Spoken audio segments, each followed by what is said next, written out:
Perfecto.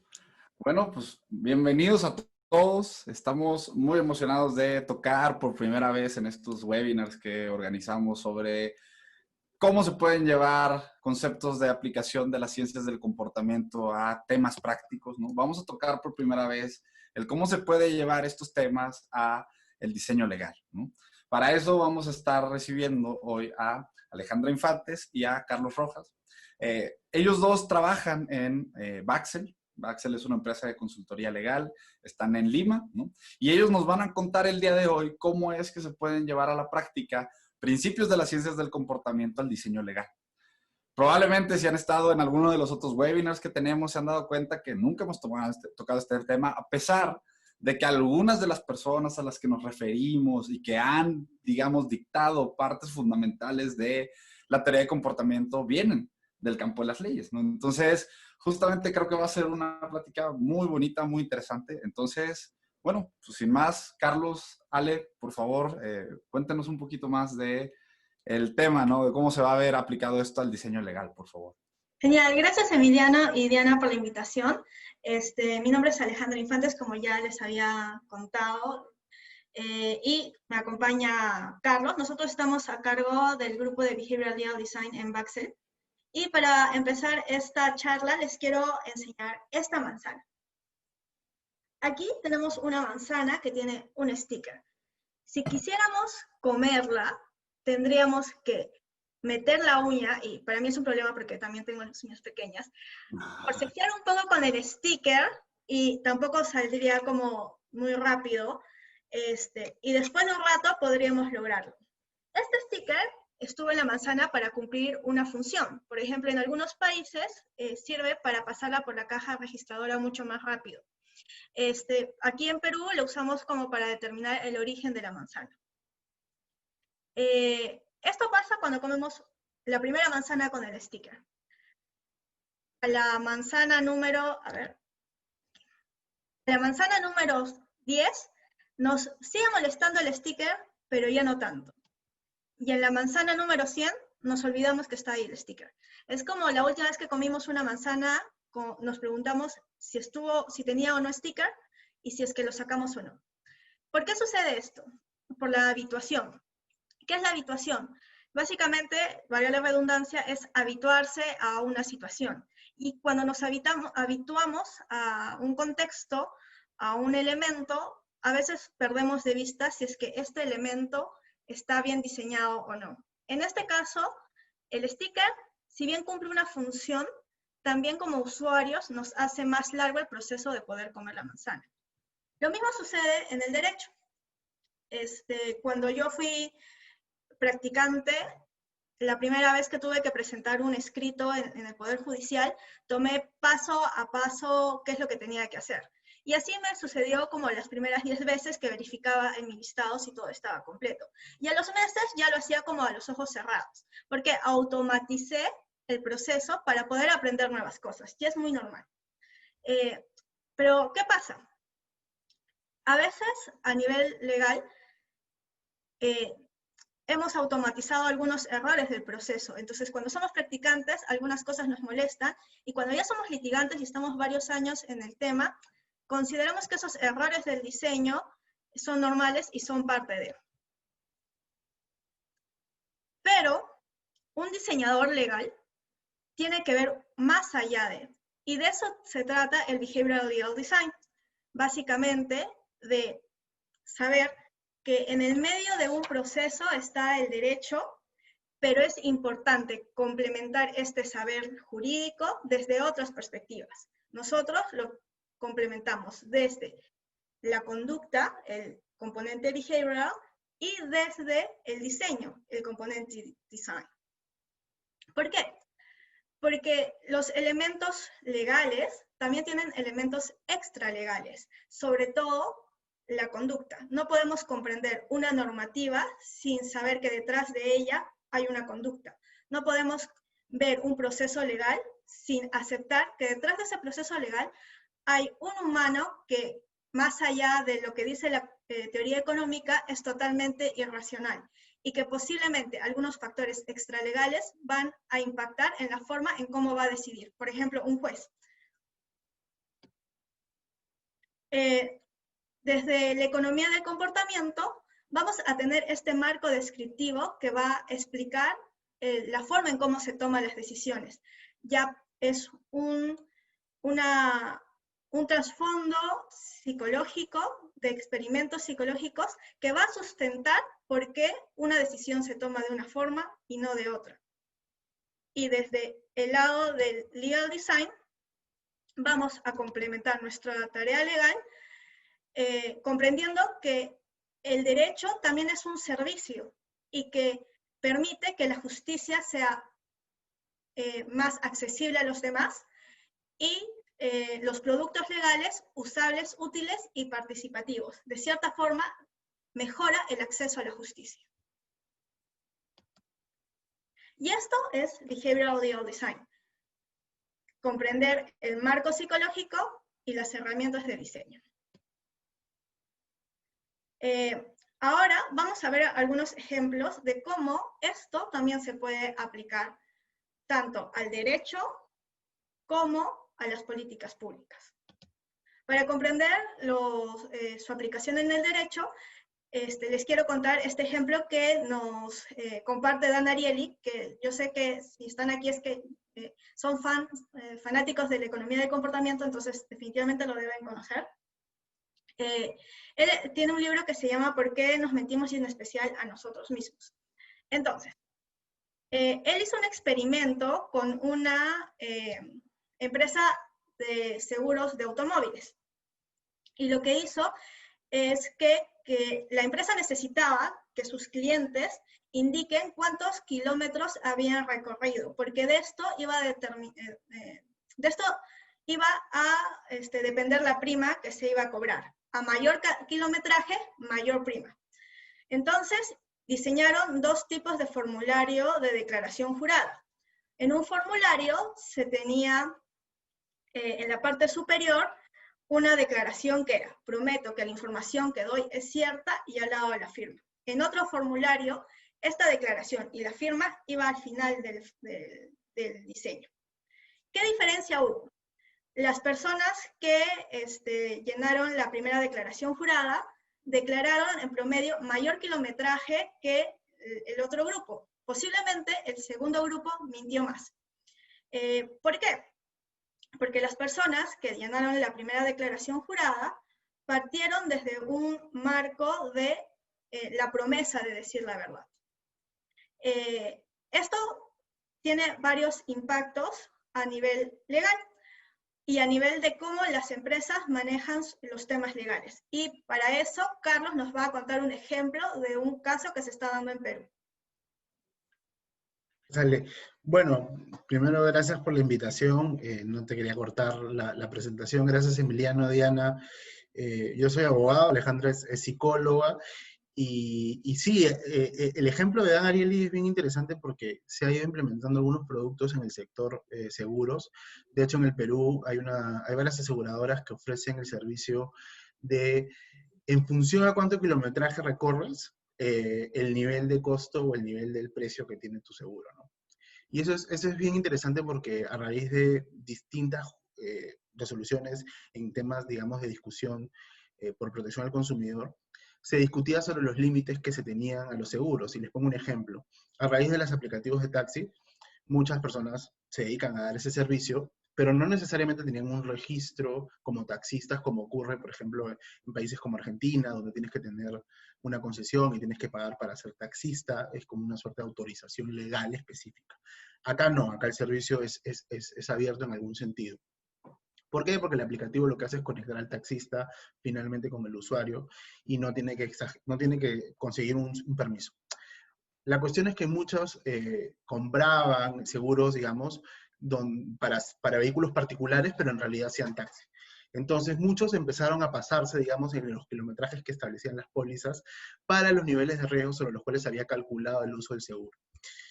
Entonces, como la gente no declaraba realmente para qué iba a usar el seguro, porque la actividad que estaba realizando no necesariamente era una actividad privada, sino era una actividad, digamos, comercial, Entonces empezó a sacar un producto, porque la regulación obviamente dijo, no, pero hay que proteger al cliente, en realidad tu aseguradora deberías cubrirlo en cualquiera de los supuestos, no importa si se pasan los kilómetros, al final tú igual has hecho una evaluación de los riesgos.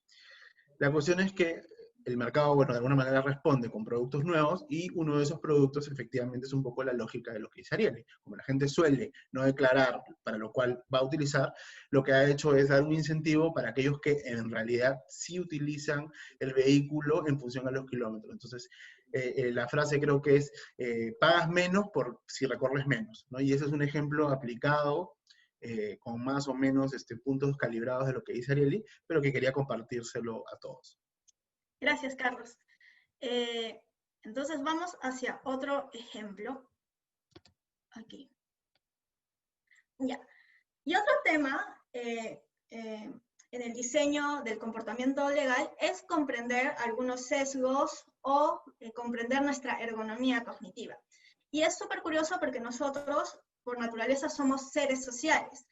Y a veces, al generar normas y sobreregular, no nos damos cuenta que existen otras alternativas que pueden ser mucho más eficientes que parten de nuestra naturaleza humana, como por ejemplo los contratos sociales. Entonces, Dan Ariely también, en su otro libro que se llama Las trampas del deseo, cuenta la historia de una cuna donde tenían el problema que los padres llegaban a recoger tarde a los niños. Pero entre todo, cuando iban a recoger tarde a los niños, sentían cierta vergüenza y posiblemente a la siguiente la tardanza no era tanta, o algunos ya no, o sea, lo hacían una vez, pero por vergüenza ya no lo hacían continuamente, ¿no? Pero siempre había padres que llegaban tarde. Cuna es guardería, por si acaso, para los que no están familiarizados con el término. Ah, sí, gracias.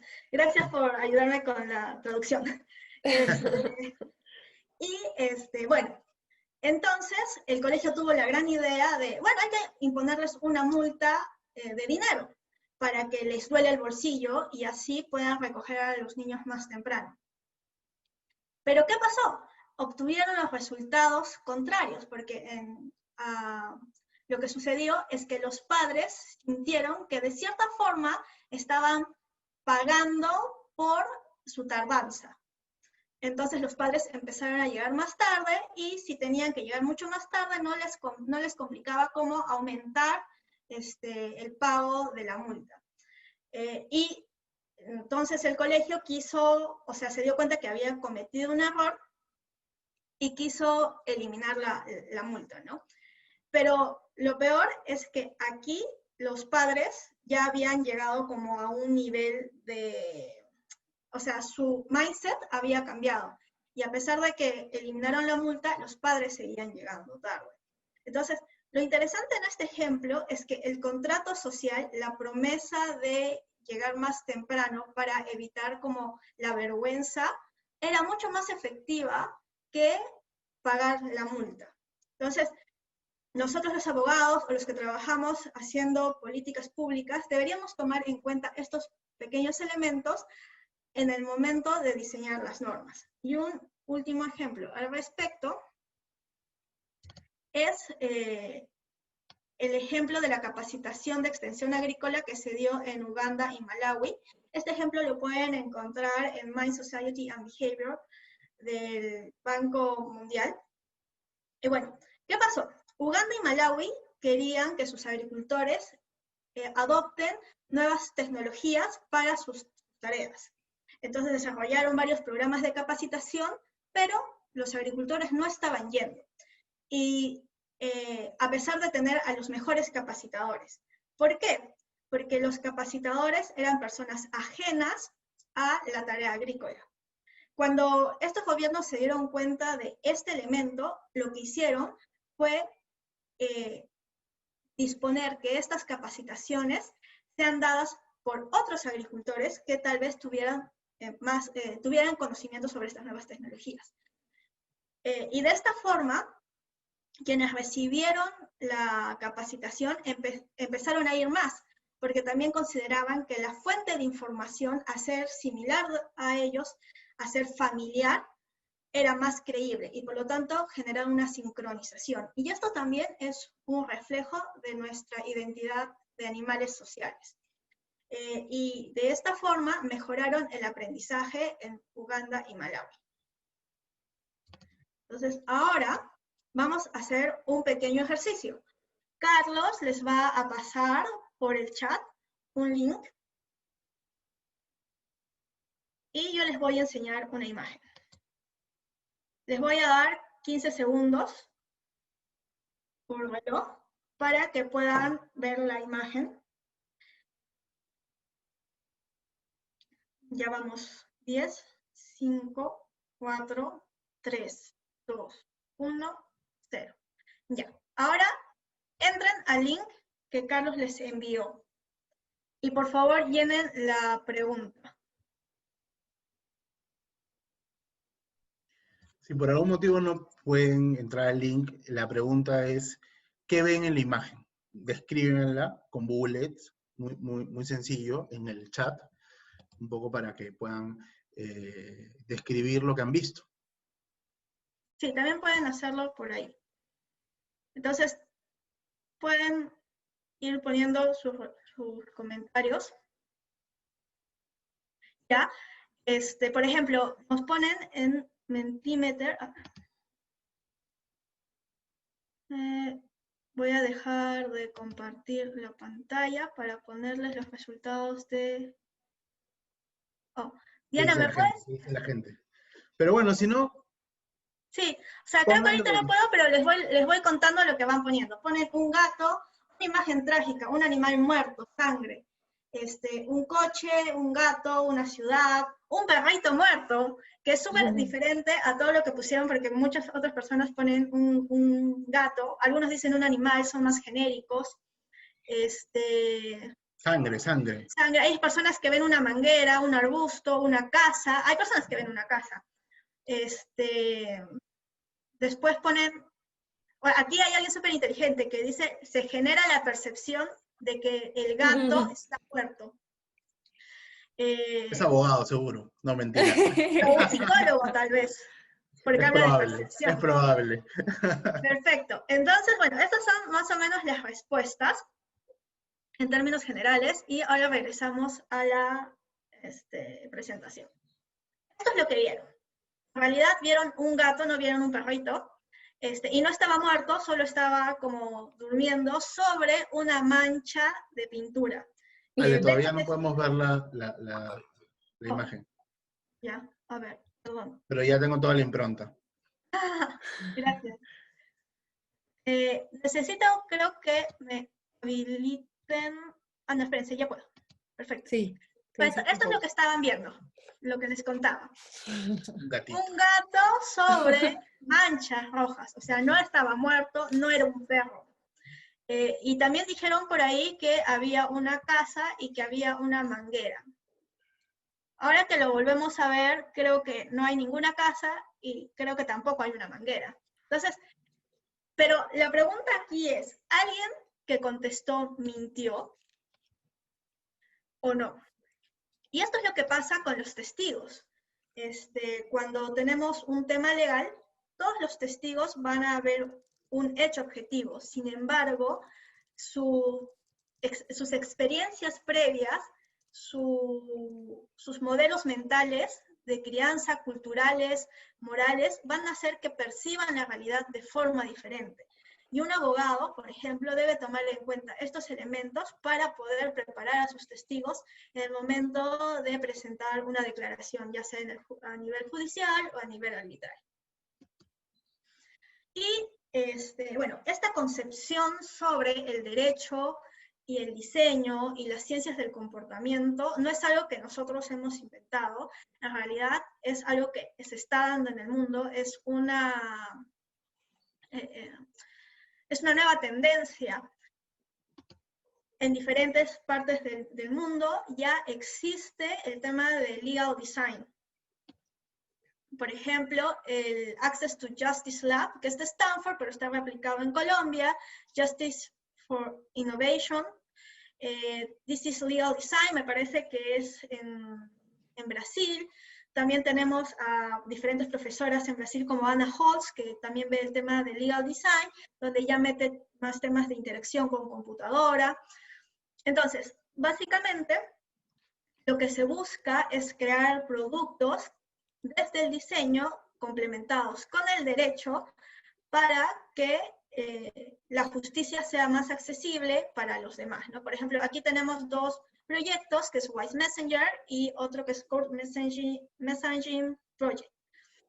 Sí, solo un comentario, o sea, el enfoque multidisciplinario en realidad nos nutre muchísimo y los abogados hemos estado un poco detrás de la ola multidisciplinaria que otras profesiones y otros entornos han y tienen, ¿no? Entonces, lo interesante de introducir la psicología, de introducir todas estas perspectivas que Alejandra nos da el día de hoy, es mejorar el acceso a la justicia, mejorar el enfoque en el usuario, porque finalmente los abogados hemos creado un monopolio del lenguaje que tenemos que romper, porque los usuarios del derecho somos todos, y no solo los abogados o los que tienen un problema legal. Entonces, un poco la idea de estas iniciativas es acercar el derecho a las personas para que sean todos usuarios del derecho, y no solamente sea un monopolio o sea un grupo de abogados quienes hacen las normas, las interpretan y las entienden sobre todo, ¿no? Entonces, el derecho no es complicado, lo complicado a veces es cómo lo comunicamos, ¿no? Entonces, el enfoque multidisciplinario nos da esas herramientas para reflexionar y darnos cuenta que tenemos que enfocarnos más en las personas y no en la entelequia, porque la entelequia finalmente es una creación humana sobre la cual se hace el derecho. Gracias, Carlos. Y ahí viene una pregunta que ya Carlos les fue adelantando un poquito. La pregunta es si un abogado puede ser diseñador. Y nosotros hemos hecho esta pregunta en diferentes charlas e incluso hemos tenido conversaciones bastante profundas al respecto, ¿no? ¿Puede ser un abogado diseñador? Y nosotros creemos que más bien un abogado es un diseñador. Un abogado diseña una estrategia jugando un poco a los movimientos de ajedrez, que sabe que cada movimiento, cada elemento que pone un escrito puede tener un impacto y tiene que adelantarse a la respuesta de su contraparte. Entonces, los abogados sí diseñan. Sin embargo, la forma en cómo se aproximan al problema es diferente a la forma en cómo un diseñador de profesión, y no estoy hablando de diseño visual, no estoy hablando de diseño como metodología de comprensión de problemas. Tiene, ¿no? Normalmente lo que hace un abogado es hablar con una persona, comprender de cierta forma algunos parámetros de su problema y saltar a la solución. Entonces, lo que hace más bien el diseñador es tratar de profundizar más hacia los problemas para poder dar una solución más específica y no saltar directamente. También creemos que el diseño legal, más que creatividad, es metodología, y para lo cual nosotros en Baxel hemos creado, tenemos el método Baxel, que básicamente es un acrónimo de nuestro nombre, y tenemos B de búsqueda, que es comprender al usuario, porque el usuario es una persona, un grupo de personas, que está en un contexto, y por lo tanto este contexto de cierta forma va a influir en cómo esta persona o grupo de personas comprende o no comprende la norma, hasta qué punto la está cumpliendo o no. El análisis, que es, o sea, luego de tener todo, recoger toda esta información, procesarla, y para poder procesarla, a diferencia de una metodología pura de diseño, cuando hablamos de diseño del comportamiento con ciencias conductuales, es hacer un análisis desde el marco teórico de la economía del comportamiento, la ejecución que está vinculado a los experimentos, que tienen que ser cuantitativos y cualitativos, comprender no solo la norma, sino también saber por qué, tratar de comprender por qué las personas miran una norma de una forma y no de otra. La evaluación, que busca testear y probar y iterar mientras sea posible el producto o servicio legal, y la legitimación. Y acá es súper interesante sobre la legitimación, porque nosotros también lo conversamos. Un abogado cumple diferentes tareas. Entonces, por ejemplo, el abogado litigante posiblemente no puede iterar mucho sobre la presentación de una demanda, porque solo tenemos una oportunidad para presentar una demanda. No podemos iterar en la forma en cómo vamos a dar una audiencia, porque solo tenemos una oportunidad. Entonces, nosotros conversamos al respecto con especialistas de diseño y nos dijeron que podríamos iterar, sí, podemos iterar con personas que son similares a las que vamos a presentar el documento para poder llegar a tener un producto más fino, más, sí, un producto más fino al momento de presentarlo. Ahora, Sí, también...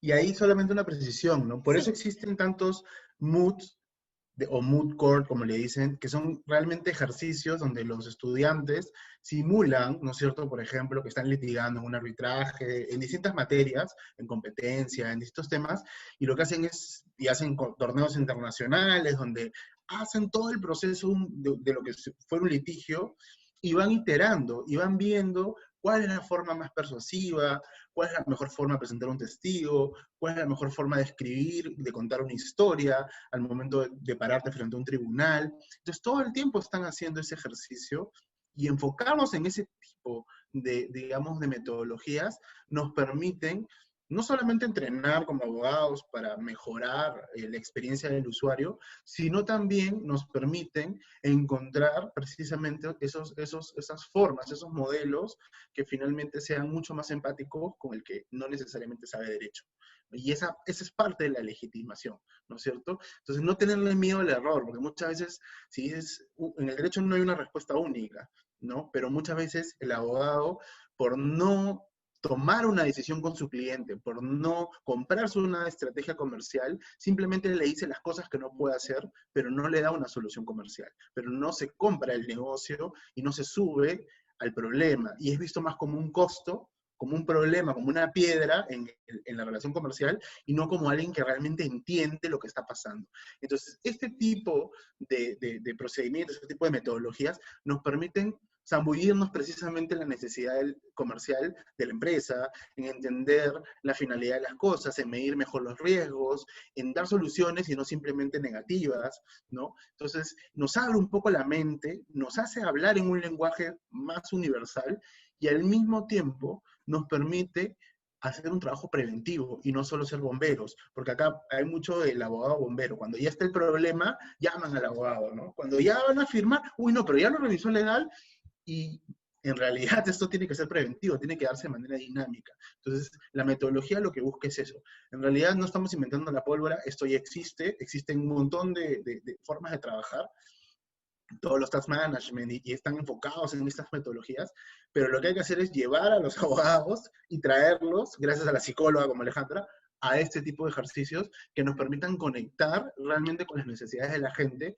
y no vivir desde nuestro escritorio diciendo no, no se puede, y damos un montón de contingencias, pero nunca, nunca una solución o una alternativa. Entonces eso es lo que buscamos, desde el litigio, desde la consultoría y desde la elaboración de proyectos como puede ser políticas públicas, políticas organizacionales, compliance, en fin, hay una rama inmensa para trabajar. Y ya no te interrumpo más, Ale. Sí, no te preocupes, Carlos, puedes interrumpirme las veces que sea necesario. Yo quiero Y hay una complementar algo ahí, precisión, sí, dime. porque me parece muy, muy relevante esto, ¿no? Digamos, esto que acaba de mencionar Carlos, ¿no?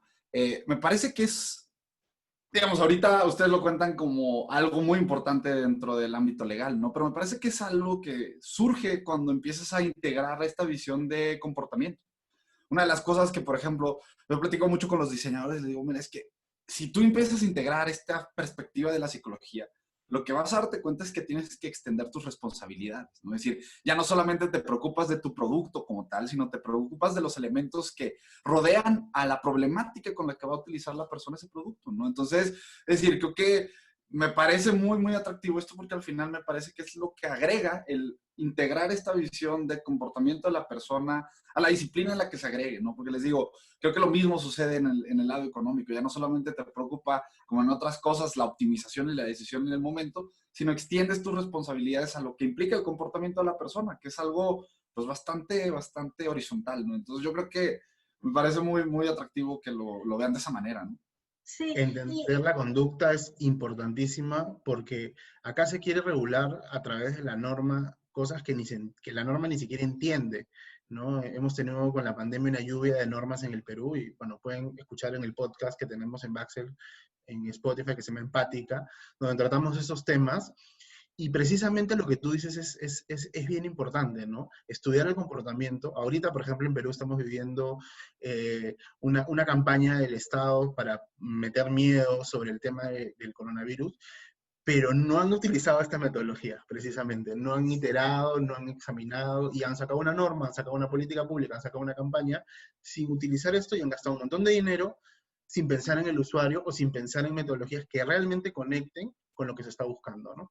Sí, y bueno, aquí creo que voy a poner dos precisiones que quería hacer antes al inicio yo hablaba sobre mis prácticas legales y Carlos decía que soy psicóloga, pero es que también soy abogada, entonces es importante que tomen eso en cuenta y por eso tengo como esta comprensión un poco más universal sobre la situación. Y por otro lado, tomando ya el ejemplo que hablaba Carlos sobre el tema de la pandemia y cómo se está manejando a nivel estatal, en Empática también en algún capítulo hablábamos sobre la lluvia de normas que se tuvo, que es tan rápida y no toma en cuenta el impacto que tiene en las personas, que genera que los especialistas incluso siendo abogados, se sientan confundidos, ¿no? O a veces generamos normas sin tomar en cuenta si realmente sirven o no.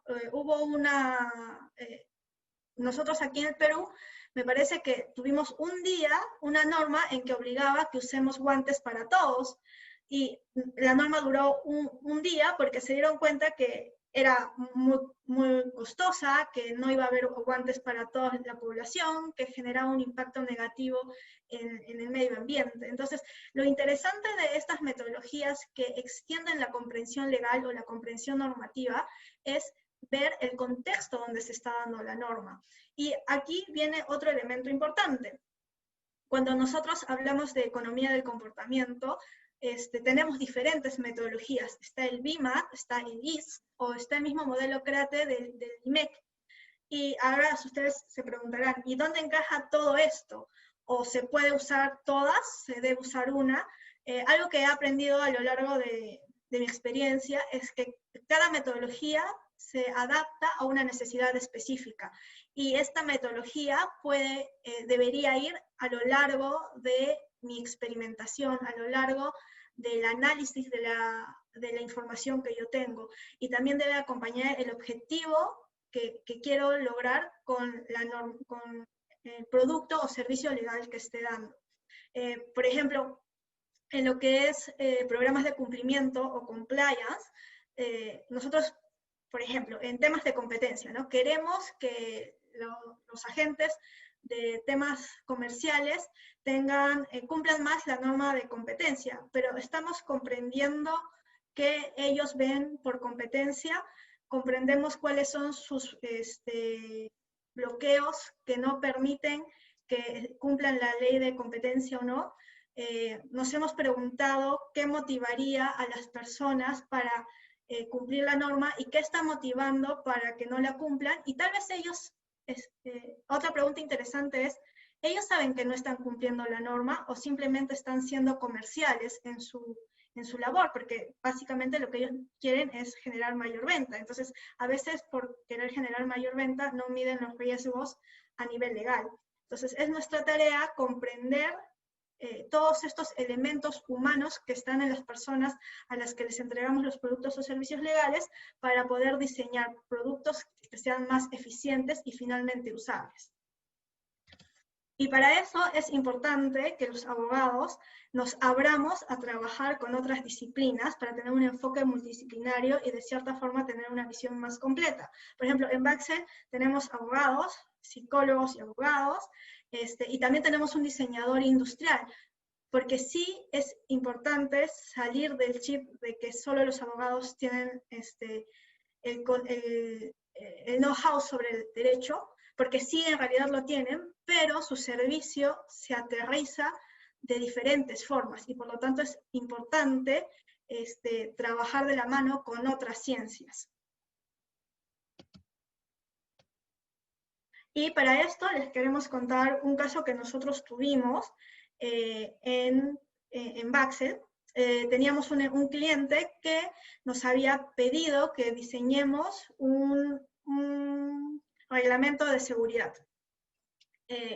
Cuando nosotros hicimos el primer prototipo, generamos un reglamento jurídicamente impecable, ¿no? Era infranqueable, cumplía todo el tema jurídico, y fuimos a la compañía porque queríamos ver cómo se está usando, si había algo que arreglar o no. Y en ese momento, cuando fuimos a esta empresa para ver quiénes estaban aplicando el reglamento, nos dimos cuenta que ninguno de las personas del comité que lo aplicaban era abogado, eran ingenieros, tenían alguna otra profesión que no estaba vinculada al derecho. Y es por eso que había una brecha entre la conducta deseada y lo que realmente estaba sucediendo. Entonces, para eso decidimos cambiar nuestra forma de aproximación al problema y usamos diferentes herramientas para diseñar un mejor producto. Entonces, hicimos nuestro safari legal, que es introducirnos en la empresa, hablar con las personas que iban a cumplir el reglamento, porque algo que me parece súper paradójico es que a veces diseñamos reglamentos, diseñamos normas o contratos, pero las personas que los firman, los cumplen, no son abogados, entonces no lo terminan de entender. Justo hace unos días estaba revisando un documento de practicantes y lo leía y no lo terminaba de entender. Y decía, si yo que ya tengo cierta experiencia no lo entiendo, un practicante que es alguien que está recién terminando la U, puede entenderlo, sabe realmente, lo puede usar, le está siendo útil. Entonces, son preguntas que nos debemos hacer al momento de diseñar.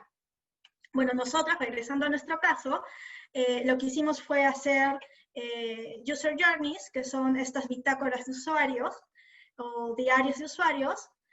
Aplicamos diseño visual, y no, cuando hablo de diseño visual no me refiero a poner figuritas, sino a esquematizar.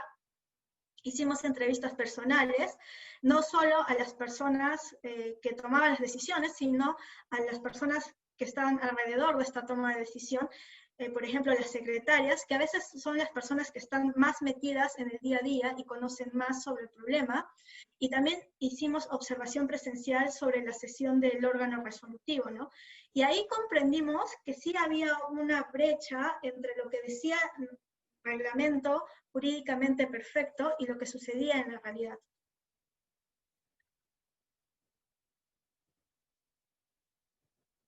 Decidimos como deconstruir, esta es una foto mía, decidimos deconstruir el reglamento en diferentes fases, analizar palabra por palabra, ver qué podíamos mejorar. Algo que nos pareció súper curioso fue que en el reglamento original se habían definido cuatro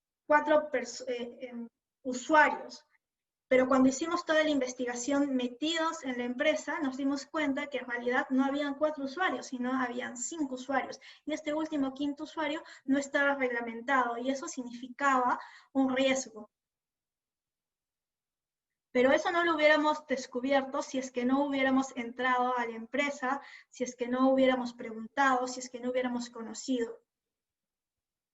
Claro, y solo para darles un contexto, ¿no? El problema surge porque hay un despido a partir de este reglamento y se van a un juicio y la persona regresa. Entonces la empresa mira y dice, oye, pero ¿qué está pasando? ¿Por qué mi reglamento no está funcionando? ¿Por qué el Poder Judicial ha dicho de que yo no soy garantista? ¿Por qué ha dicho que no estoy cumpliendo con el debido proceso? Si mi reglamento lo han hecho abogados.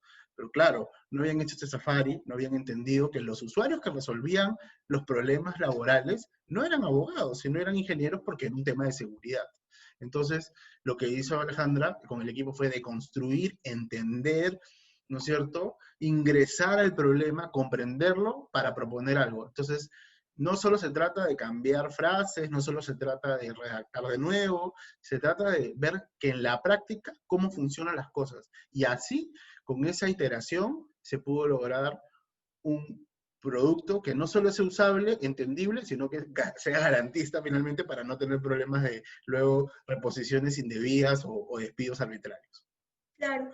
Y por ejemplo, gracias Carlos, en el artículo 1 del reglamento original teníamos este contenido.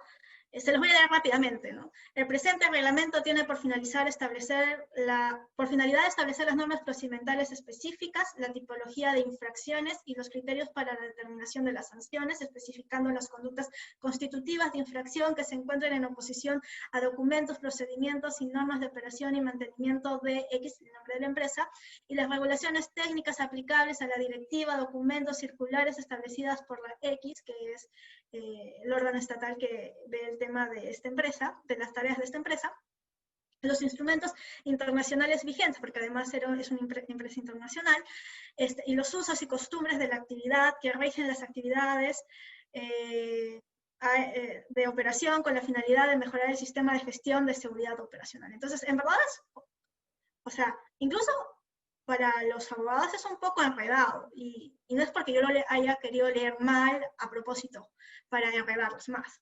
Entonces lo que nosotros tuvimos como resultado fue la finalidad. Las presentes reglas, incluso cambiamos el tema de reglamento por reglas, tiene por finalidad establecer las pautas procedimentales específicas, la descripción de eventos que ponen en riesgo la seguridad operacional y los criterios para determinar las medidas preventivas y de control para salvaguardar la seguridad operacional.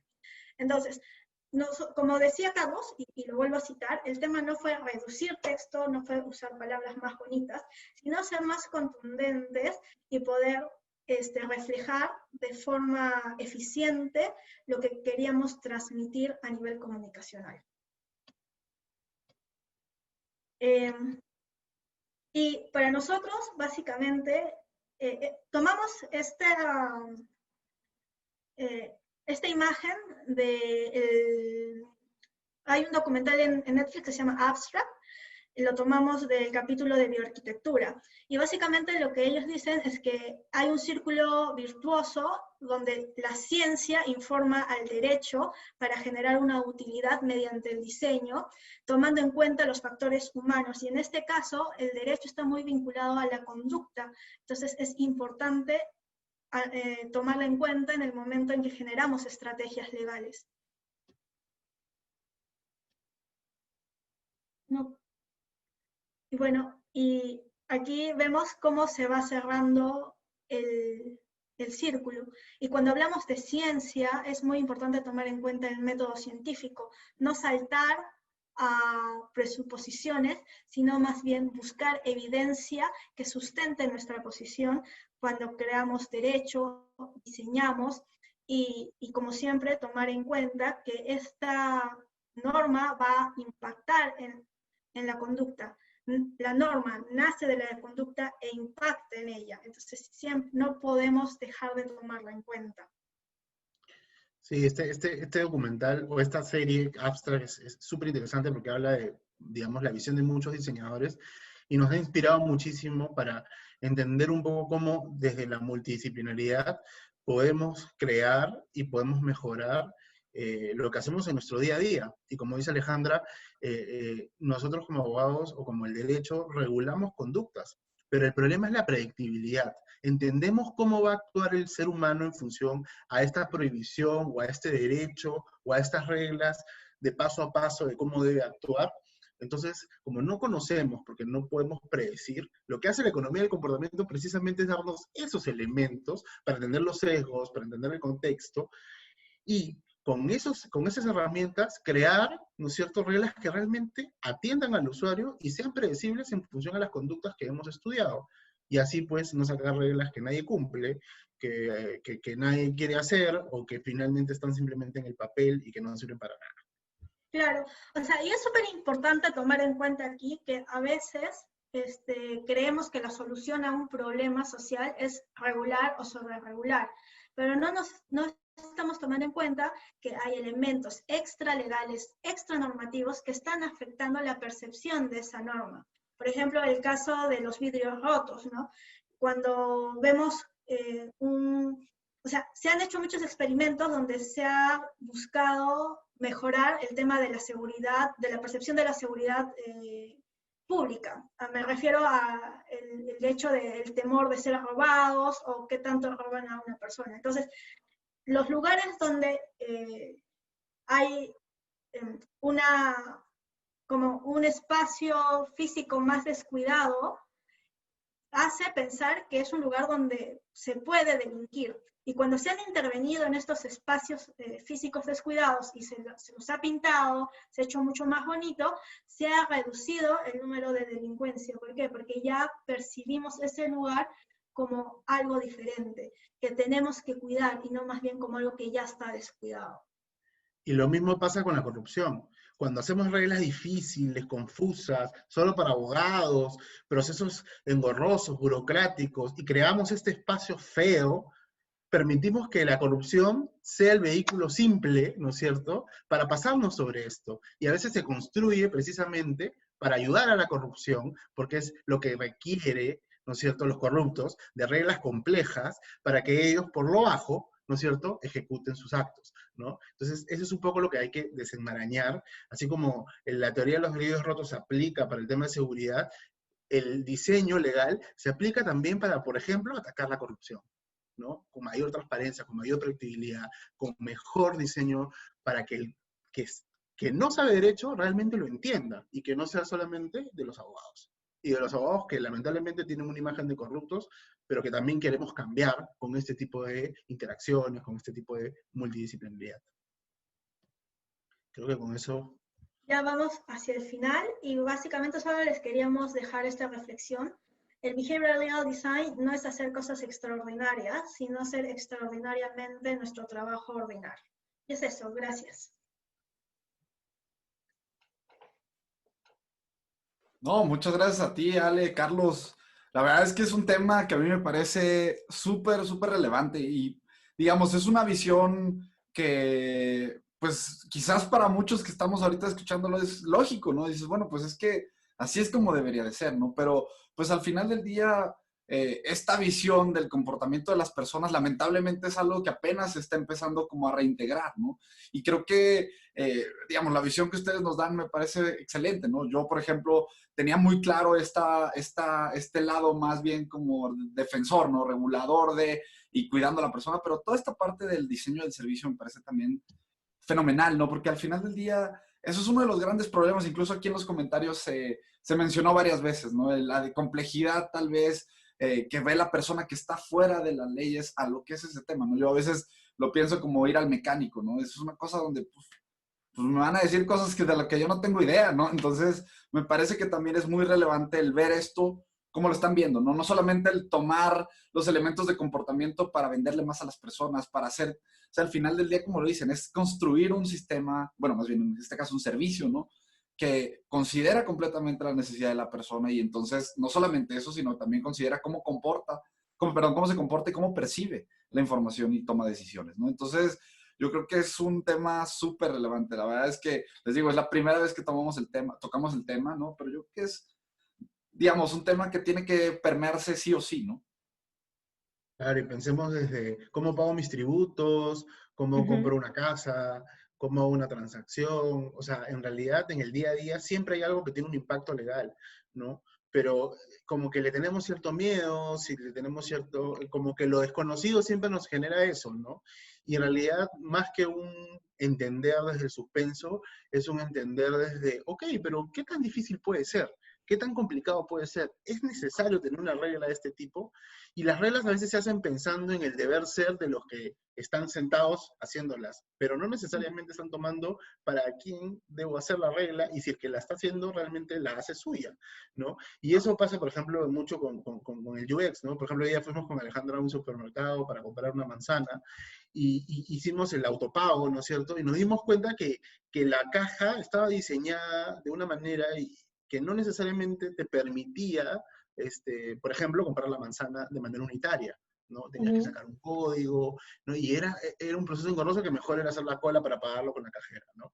Claro, yo lo hice porque no me quería exponer por el coronavirus, pero igual, o sea, eso pasa también en el Waze legal, y ese Waze, que por ejemplo que mostraba Margaret Haga, es sumamente importante, porque la gente se va a una corte, va a un lugar donde hay justicia, digamos, y no sabe dónde está el juzgado, los expedientes, no tiene idea. Es como entrar a la jungla. Y darle ese nivel de predictibilidad para que la gente simplemente sepa dónde están las cosas, es mira, es abrir una puerta súper grande, ¿no? Y ese tipo de intervenciones, usando la tecnología sobre todo, nos acercan, nos generan más empatía, ¿no es cierto? Nos hacen un sistema que finalmente, como sabemos, el sistema de justicia, si no funciona en un país, pues no hay desarrollo, ¿no? Entonces es súper importante. No sé si alguien tiene una pregunta. Igual nosotros estamos en las redes, pueden visitarnos a Axel en LinkedIn, en Facebook, en Instagram, y agradecemos un montón su audiencia, su espacio, Emiliano, Diana, al IMEC, que los conozco ya hace muchos años, y nada, estamos acá para cualquier cosa que necesiten y para seguir intercambiando iniciativas y experiencia. Totalmente. De hecho, si alguien está ahorita conectado y quiere hacer una pregunta, pues aprovechen el chat, ya sea aquí o en Facebook, que aquí los tenemos y podemos hacerles las preguntas, ya sea a Ale o a Carlos. Yo sí les quiero hacer una pregunta para darle tiempo a las personas de si tienen alguna pregunta, pensarla, ¿no?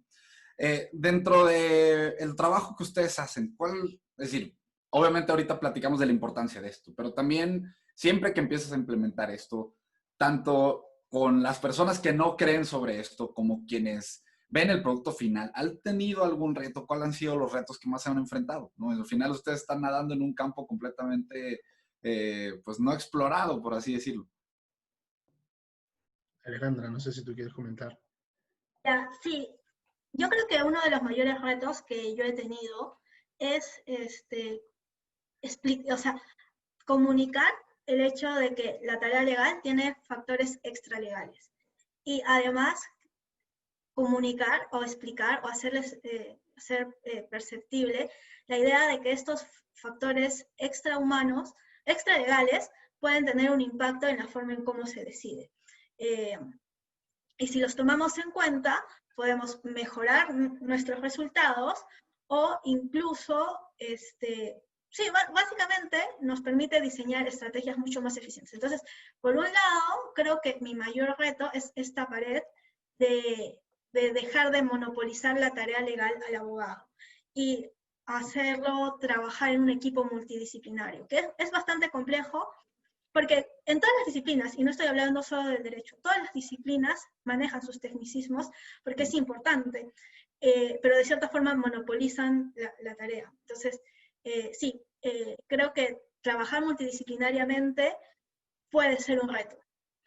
Bueno, yo de mi experiencia, a ver, yo veo temas de mercado, entonces siempre he trabajado con economistas, con marqueteros, entonces dentro de todo siempre he estado acostumbrado digamos, a relacionarme con personas que no necesariamente son abogados. En realidad, gracias al derecho a la competencia es que terminé siendo abogado, porque si no, no me veo viendo tributario, penal. La verdad es que creo que los abogados que vemos competencia somos un poco como que algo así como que trabajamos en cosas muy, digamos, en pared, por así decirlo, ¿no? Somos como un bicho raro en algún sentido.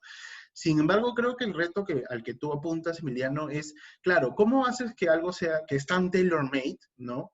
Realmente pueda ser replicable, ¿no es cierto?, a empresas que están pues en una velocidad en la que te dicen ya, pero realmente es un valor agregado lo que quieres hacer, porque vas a iterar y vas a mandarme, por ejemplo, un correo electrónico, o sea, y acá hay un tema legal, pero ¿cuál es el riesgo? O sea, siempre hay un miedo a lo desconocido, a lo distinto, a que, oye, pero en verdad yo necesito un enlatado, ¿no? Entonces, claro, la pared del que te quiere comprar un enlatado la vas a tener, y vas a tener que buscar a empresas que realmente quieran encontrar un espacio de innovación, un espacio de crear cosas, de co-crear, porque acá es, oye, yo voy a co-crear contigo, y el hecho de, oye, tú eres el abogado, tú hazme mi trabajo, ¿por qué yo tengo que co-crear contigo? Entonces, esos paradigmas que tenemos que romper cuestan, sí, cuestan mucho, pero creo que ya hay personas que lo están empezando a tomar, sobre todo porque quizás la forma en la que nos aproximamos no necesariamente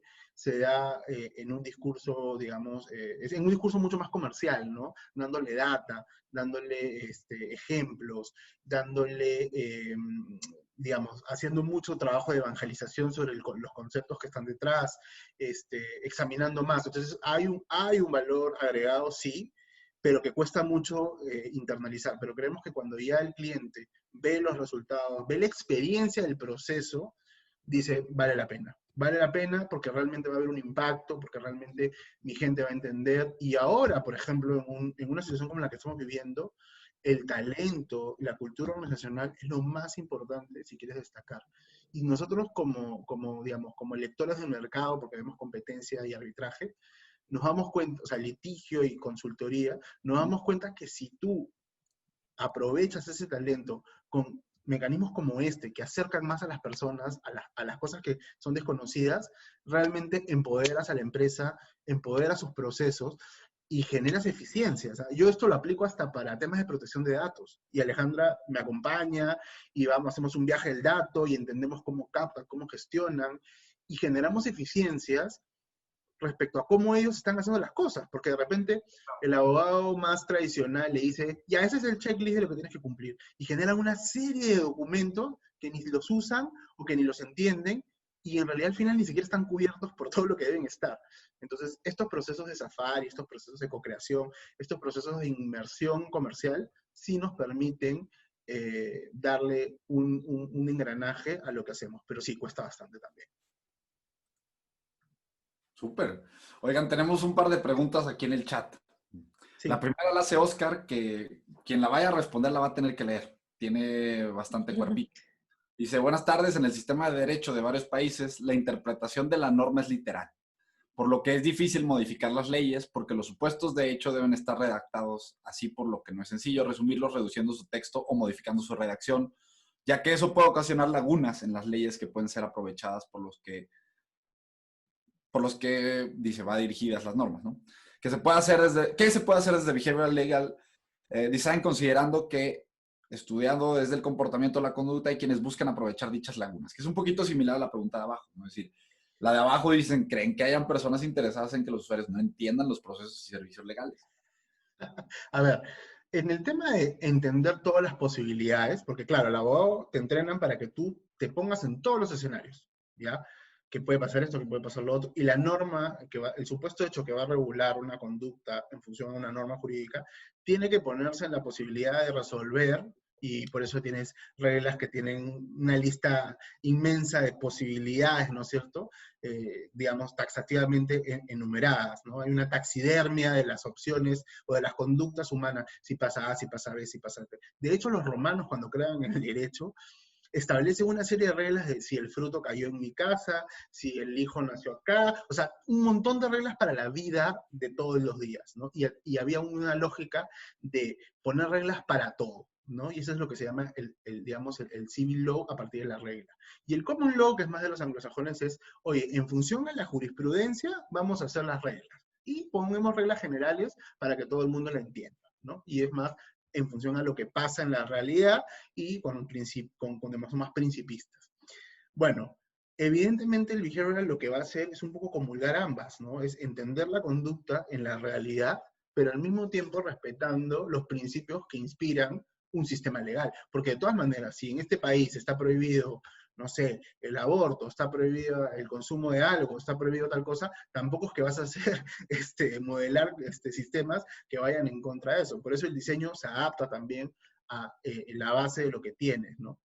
Y si hay personas que quieran, yo creo que sí hay un monopolio de lenguaje, pero bueno, como todo, ¿no? Antes el inglés lo hablaban algunas personas y ahora lo hablamos muchos. Entonces, y hay un montón de técnicas para aprenderlo, ¿no? Entonces, y la tecnología te ayuda. Entonces, en realidad el derecho está en ese proceso de, digamos, de sistematización, de construcción y de mejora, ¿no?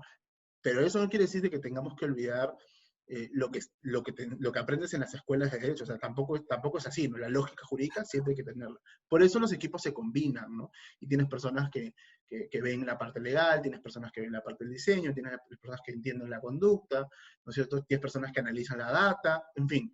Es un grupo que al final va viendo por cada parte, ¿no es cierto? Y se crea en función a eso. Sí, y complementando tu respuesta sobre la pregunta de Juan Pablo, me parece importante como verlo por el otro lado. O sea, ¿qué pasa con las empresas que dificultan, por ejemplo, la comprensión de los términos y condiciones? Al final, o sea, si bien nosotros como que marcamos siempre sí.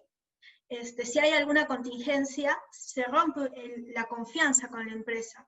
Entonces, si nosotros más bien ponemos la idea de querer hacer las normas más usables, vamos a fortalecer nuestras relaciones, por ejemplo, a nivel de empresa, con nuestros clientes. Entonces hay que ver los beneficios de ver esta perspectiva y de usarla, y no de, o sea, verla por el lado negativo, ¿no? O sea, como bien dice Carlos, va a haber personas que no quieren que, o sea, que van a preferir que los términos y condiciones sean súper complejas para que las personas solo les den sí a todo, pero a largo plazo la relación de confianza se rompe. Entonces, sí, me parece súper interesante analizarlo desde diferentes perspectivas.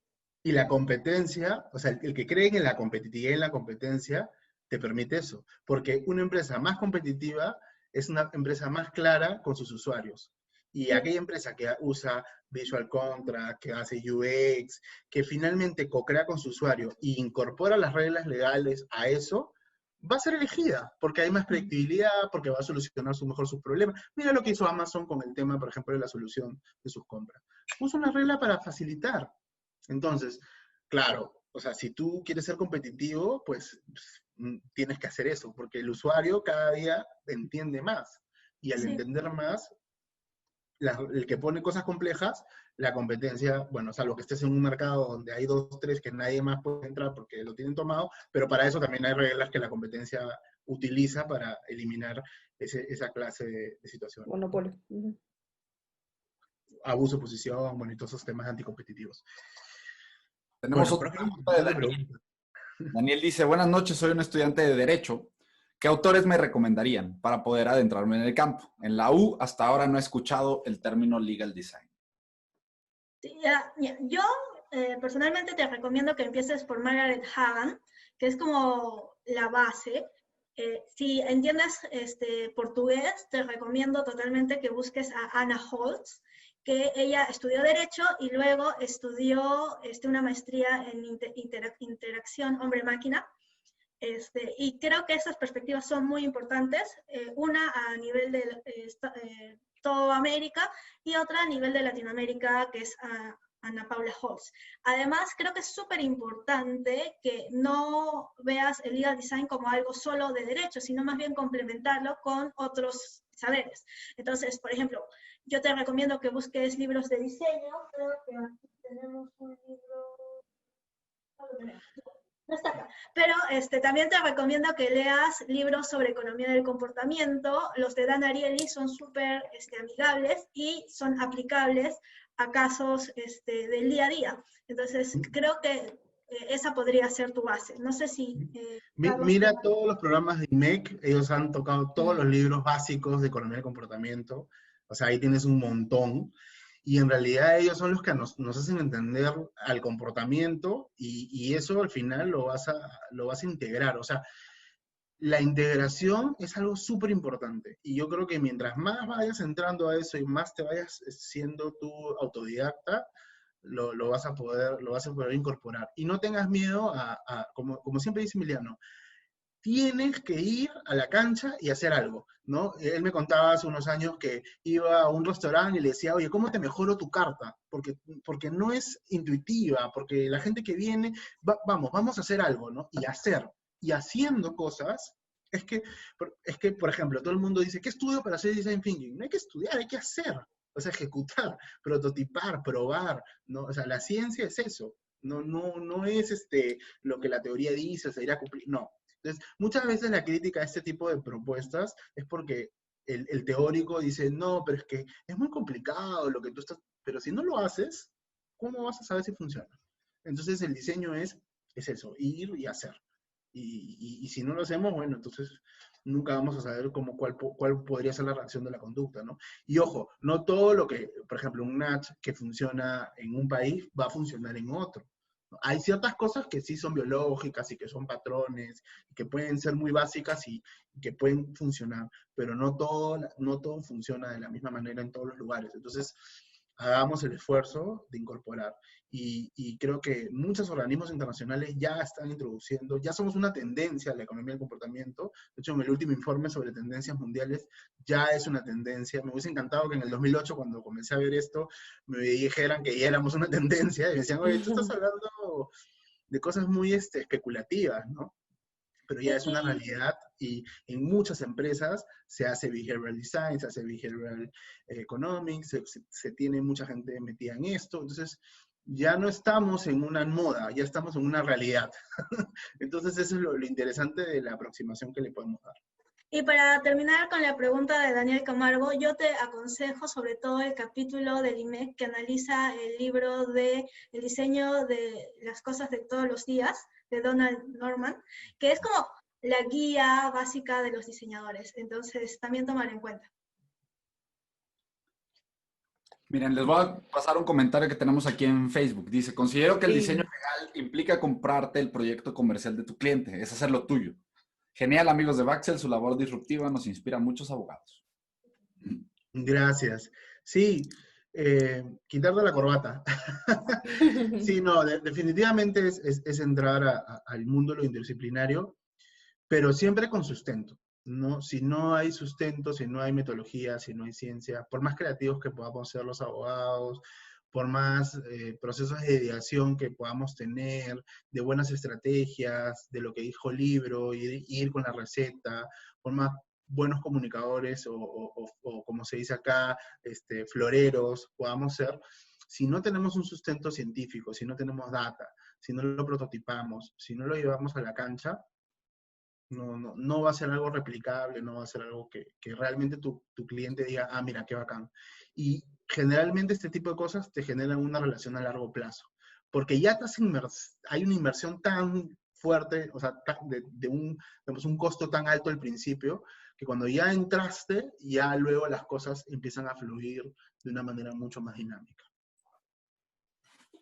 Tenemos una última pregunta. Dice Angélica, ¿cuáles son las herramientas que usan cuando implementan las ciencias del comportamiento? Yo soy diseñadora de servicios y legal designer, pero estoy interesada en implementar ciencias del comportamiento. ¿Cómo puedo empezar a incorporar este tipo de metodologías? Si es Angélica Flechas, no sé si eres Angélica Flechas, pero si eres Angélica Flechas, quiero que sepas que te admiro mucho. Y cerrando ese comentario, Sí es. Bueno, me siento súper emocionada, que te admiro un montón y me estás haciendo una pregunta. Entonces, bueno, básicamente es complementar las herramientas que ya usa el diseño de servicios o user experience desde el marco de la teoría de la economía del comportamiento. Entonces, por ejemplo, haces tu mapa de usuario y complementa desde qué sesgos puede estar pasando tu usuario en cada punto de dolor, por ejemplo, ¿no? Esa es una estrategia. No sé si Carlos me quiera como complementar con alguna otra estrategia. Bueno, las metodologías, ¿no? Cualitativa, cuantitativa, siempre ayudan, ¿no?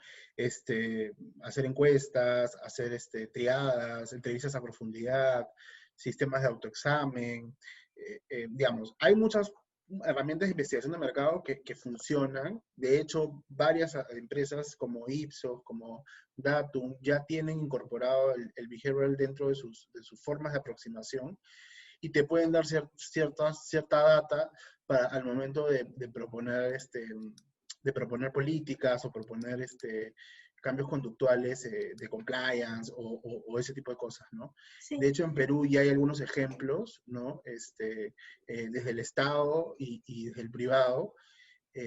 Pero como decía Alejandra al principio, ¿no? Creo que en función del problema que quieres resolver y preguntarte realmente cuál es el problema, puedes ir eligiendo las distintas metodologías que propone la economía del comportamiento, porque creo que hay varias y sirven para distintas situaciones. El tema es conocerlas, experimentarlas y en función a esa experiencia ir viendo dónde vas aplicándola. Nosotros ahorita, por ejemplo, estamos aplicando el BIMAT para un tema de behavioral compliance, ¿no? Porque queremos cambiar ciertos hábitos a nivel de comunicación dentro de la empresa para que no dejen en evidencia problemas de competencia y estamos aplicando el BIMAT para entender la motivación que gatilla, ¿no es cierto?, en ciertos hábitos que queremos cambiar. Porque claro, finalmente hay que trabajar en los hábitos desde el usuario y no simplemente colocándole las reglas, ¿no? Como cuando vas al nutricionista y te dice, ya, vas a dejar de comer esto, ya, pero ¿dónde está la compensación? ¿Qué sí puedo comer? ¿Qué no puedo comer? Es un proceso, ¿no? Entender el gatillador, y eso es, por ejemplo, un ejemplo, ¿no? Podemos usar otros que, que se adaptan a la necesidad. Sí, igual es importante tener en cuenta que la economía del comportamiento tiene mucho de marco teórico. Entonces, ¿qué es lo que cómo nos va a ayudar la economía del comportamiento? Nos va a dar como una almohada, un colchón para aproximarnos a un fenómeno de análisis desde ciertos supuestos que ya tienen un análisis científico. Entonces, esto se aplica sobre todo en la parte de análisis y de búsqueda de información. Sí. Gracias, Angélica, y nada, estamos acá a tu disposición. Buenísimo. Oigan, pues Ale, Carlos, muchísimas gracias por este tiempo. La verdad es que, les digo, es un tema bien interesante, es un tema que ya viéndolo, ¿no? Pues es lógico que esté junto, ¿no? Pero qué padre que estén ustedes, digamos, iniciando la importación de estos temas de este lado del mundo, ¿no? Como mostraban ahorita en el gráfico, ¿no? Más o menos lo mismo que pasa con el despliegue de Behavioral Science al inicio y Behavioral Design y demás, ¿no? Todo empieza a surgir de fuera, poco a poco empieza a permearse y al final del día es un campo o es un área en el mundo donde hay muchas oportunidades incluso, ¿no? Es decir, los mismos, digamos, las mismas grandes empresas de ciencias del comportamiento ahorita están volteando a ver a Latinoamérica porque pues, se dan cuenta que aquí es donde las herramientas que tienen el doble de impacto que en otros lugares, porque justamente pues los diseños de servicios, de políticas, de regulación acá, pues se han hecho en muchas condiciones no considerando el comportamiento de las personas, ¿no? Entonces, es un tema súper padre, qué bueno que lo tocamos. Muchísimas gracias por su tiempo. Eh, Bienvenidos. Próximamente ¿No? espero volverlos a invitar para que platiquemos de otra faceta de Behavioral Legal Design, como ven. Gracias y encantados de ayudar, de colaborar y hacer sinergias. Y gracias a todos los participantes y a los que están ahí. Gracias. Sí, muchas gracias a todos. Próximamente les anunciaremos la próxima serie de webinars que tendremos, ¿no? Acuérdense que tratamos de tocar la mayor cantidad de temas aplicados en temas de ciencias del comportamiento que podamos, ¿no? Nos vemos pronto. Adiós. Gracias. Bye, bye. Muchas gracias a todos. Gracias.